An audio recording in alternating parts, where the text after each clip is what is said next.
Hey guys, Yue here. So this video is a part 2 of all the seeds I brought from Russia video. In the part 1, I was talking about all of the flowering seeds that I brought, and I will put a link to that video in the description down below. This video is about all the vegetable seeds that I brought. Now, I didn't buy that many vegetable seeds, but luckily I had my Baker Creek order come in the mail a couple of days ago, so I decided to combine all of my vegetable seeds here. I'm going to talk about the Russian seeds first and then the Baker Creek order. And the first seeds in the Russian stash are tomatoes, and the first tomato is the Sprite Cherry, and I really hope I'm translating these names correctly.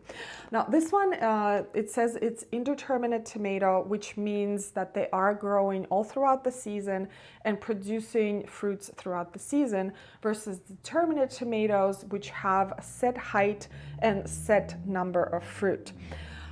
This one is about 6 feet tall, which is quite tall, but really disease resistant to a lot of viruses. And that is a big deal in Russia, because a lot of times whatever people grow in their own yards, it's a big part of their diet and their nutritional needs. So disease resistance, how productive the plant is, or how long it can store, is a very big deal, and they take it very seriously and hybridize a lot of the vegetables that way.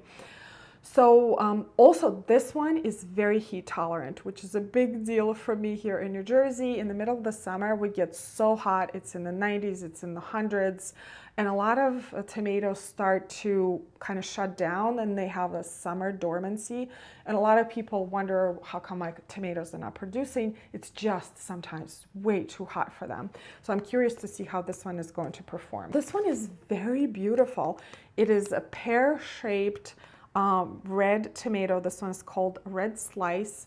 Very good for slicing, for salads, also indeterminate. Now this one, I'm going to butcher the name for sure. Ratkephen. And when I googled this one, it's actually quite popular in Europe. And this one is an indeterminate tomato and is a compact. It's about 3 feet tall. It says it's very productive and really good taste and resistant to laying down. I'm not sure what it means. I'm not sure how I'm translating this. I guess it doesn't collapse. So really looking forward to this one. I'm actually going to talk about some dwarf tomatoes later in this video. So this one is not a dwarf, it's a compact. And the last one in the Russian stash is Black Bison. This one is a big tomato. This says it's a purple reddish tomato, very heavy, and it produces a limited number of fruit per bush, but they're very big. The next seeds are cucumbers, and I love cucumbers. Slicing into a cucumber on a hot summer day, there's just nothing like it. They're so juicy, so much water in them, so refreshing. My favorite cucumber to the day is long green, and I would buy it from Monticello catalog. So productive, just very easy to grow. The one thing, I am not a big fan of long cucumbers, long green, long. I prefer more of the pickling type, even in the salads. I kind of find them a little bit more tender. So these two, this one is La Bella. This one is very resistant to powdery mildew, which, oh my God, it is a big issue in New Jersey here. So I'm looking forward to see how this one performs. Now, this one is called Express, and it is called that for a reason. This says after you see the seedlings, you will have produce within 35 days. That is very fast. So it says it's a very good fruit, sweet, refreshing, also powdery mildew resistant. I bought 1 packet of sweet peppers because occasionally I have tough time growing peppers because they are such heat-loving plants. They're kind of difficult to start.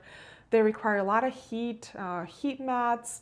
But if you get them to a seedling stage in our climate and you put them outside in the summer, they just take off. They absolutely love it.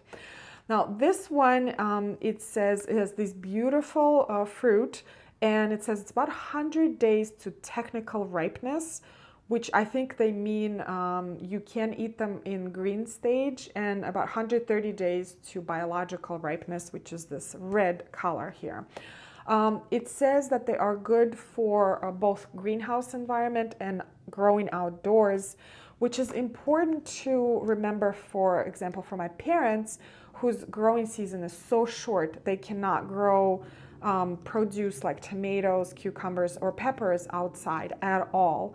Everything is grown in greenhouses.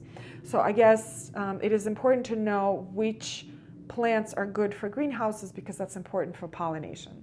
I have a major weakness for radishes, and in constant pursuit of a perfect radish, I like them spicy but not too spicy.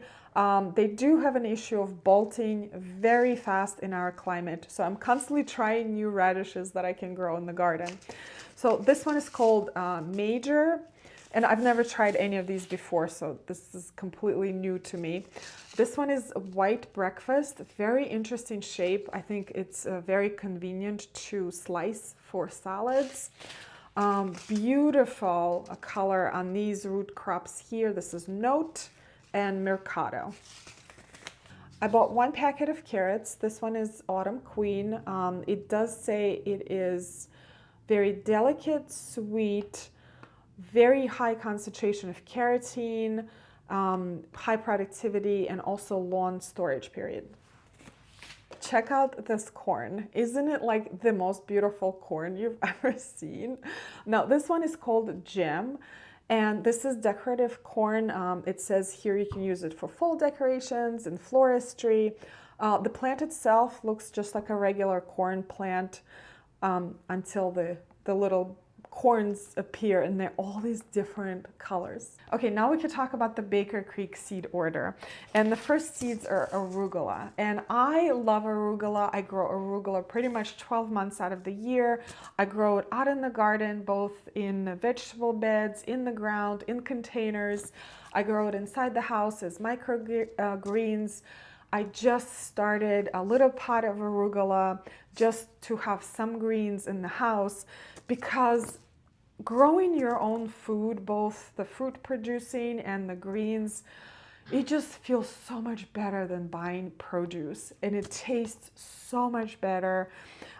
This one is definitely milder, not in the taste. It still has that spicy mustardy taste that a store-bought arugula, but I would say the leaves are much milder in the feel than the dehydrated, tough feel like of the store-bought arugula. Next couple of seeds are basil, and this one is called Purple Ball, and I've never grown this before, but I am a huge fan of purple basil because you can work it in your garden because they are so decorative.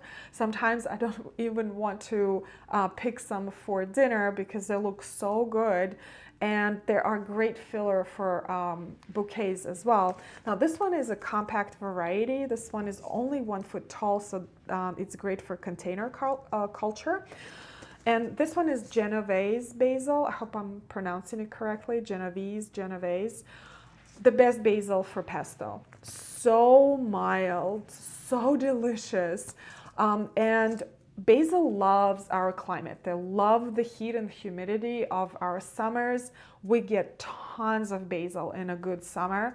So I would preserve it as pesto. I would just make pesto and then freeze it and open those containers in the middle of the winter, and the smell is unbelievable.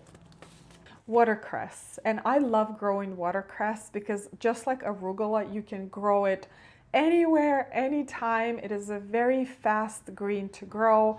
You can start it as microgreens. You can grow it out in the garden. This one is a larger leaf watercress, so really good for salads. This is cilantro Slo-Bolt, and I have grown Slo-Bolt cilantro for a couple of years now, and it still bolts way faster in our climate than it should.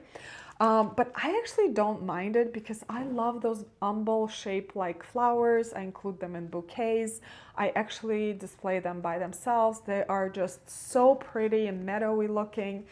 Now, as for the taste, this is a wonderful tasting cilantro, and I know cilantro has a little bit of a controversy behind it because some people think it tastes like soap. I personally love the taste of cilantro in anything. Spinach, Gigante de Inverno.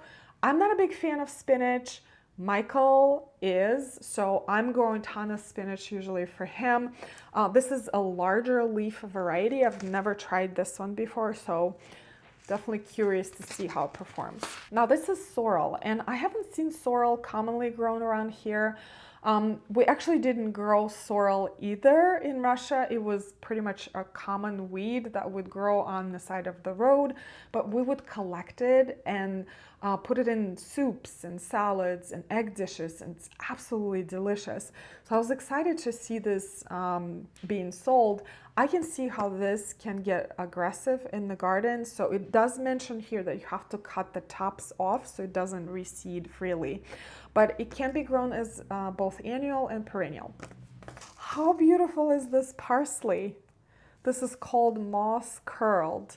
And parsley grows so well around here. It is very cold tolerant, so it actually sometimes makes it through the winter. These two tomatoes I already started last week.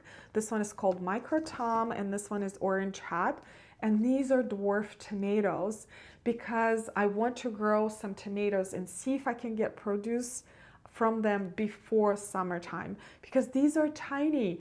The Micro Tom, I believe, is under a foot, and the Orange Hat is only 9 inches tall. Like, that is so cute. The elephant dill I have grown before, and although it does say here it starts blooming later in the season, in our heat they bloom way earlier. But I don't mind. Again, I love those umbel shape like flowers, and they're really good to use for pickling. These are frisee greens. I've never grown them in the garden before. I've had them in salads, and I love that little bit of a bitter taste of them. So I'm going to try growing them this year. This says blanching by tying heads yields a milder tasting greens. Okay, more radishes. This is French breakfast, which is a classic. White Hailstone, never grown this one before. And this one is de 18 jours, which is ready in 18 days. That's insane. I grew sugar snap peas in a container last year because I ran out of space in the garden. So I just created a little support in the middle of the container and then planted 3 peas. And they were wonderful. I didn't even see any difference in production level, and they're just so delicious. Even before they ripen, you can put them in salads, and then of course when they ripen, you can just shell them for peas. These lettuce seeds were included free with the order, and it actually says this Merlot lettuce, reputed to be the darkest of all the lettuce in existence. So we're gonna try that out. I'm very excited about growing this fruit. This is watermelon, and I've never grown watermelon before because they do require a lot of sun and a lot of space, and I don't really have both of them in the garden, but I've grown pumpkins in one area of my garden in the last couple of years, and they did really well. And because the cultures of the plants are somewhat similar, I'm willing to give the watermelon a try. And I did a lot of research as to which watermelon to pick because there's so many different varieties, and I landed on this one. This is Leelanau Sweetglo, and it says it's a new favorite orange flesh variety that matures early and is excellent for northern growing, which I think is a perfect watermelon for my garden. Now, I love to be a beginner. I love trying out new things and seeing how they develop, and I can't wait to see what's going to happen with this watermelon this year. Now, when I used to live in Russia, growing a watermelon was kind of a sci-fi or a fairy tale. Like, you just couldn't do it because the growing season was so short. We do have enough of the growing season here in northern New Jersey, but still I am not sure what to expect with this particular fruit, but I'm willing to give it a try. I'm actually going to start some of these seeds this week for microgreens. For example, radishes make excellent microgreens. When you eat them, they almost taste like the actual root crop. And I already started the arugula. I think I'm going to start some watercress for microgreens as well, and some cilantro just to have some greens in the kitchen. Anyway, thank you so much, you guys, for watching. I hope you enjoyed this video. I hope you learned something new and got some ideas for your summer garden. And thank you so much again for watching. I will see you in the next video. Bye. And Greek seed, Gigante de Inverno. De Inverno. Aqua. Love arugula. I grow arugula. Ooh, 18 days. No wonder.